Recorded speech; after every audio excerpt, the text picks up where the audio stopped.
With social media and YouTube and podcast, it allows for alternative narratives to happen because it's very easy for, let's say, a white historian to put together a history book and say the United States is about fighting for value and liberty and fighting terrorism and communism. And I really, well, not really, but I did believe a lot of that at the time when I was young.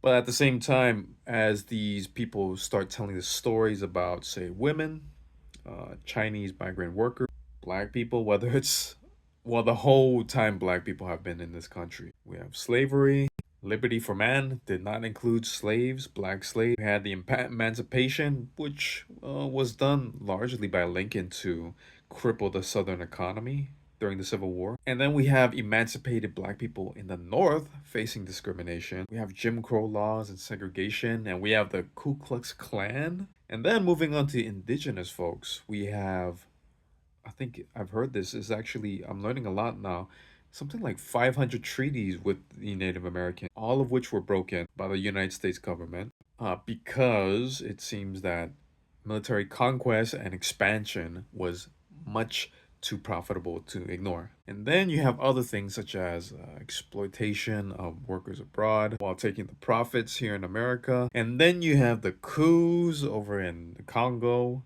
Guatemala, Chile. Mind you, some of these were actually coups of democratic countries, and all that was done for the interests of American businessmen. Now, for me, I've always been skeptical about the United States government because I live in Hawaii, and we, in our public school system, we were taught about how Hawaii became part of the United States. And it wasn't a cherry picked story. It was a story of greedy American businessmen who didn't like how the Hawaiian royalty were going.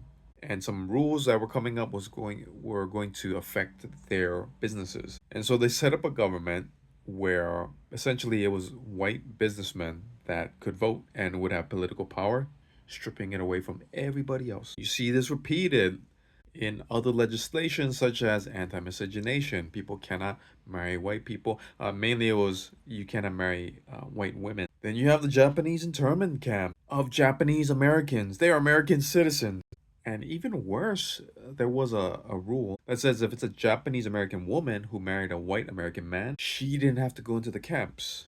So have you ever heard this idea, this term called white supremacy? I only heard it for the first time when BLM was happening. But now when you start looking at the pattern of the legislation, you can see how this idea has affected many things in America's history, including today, 2025.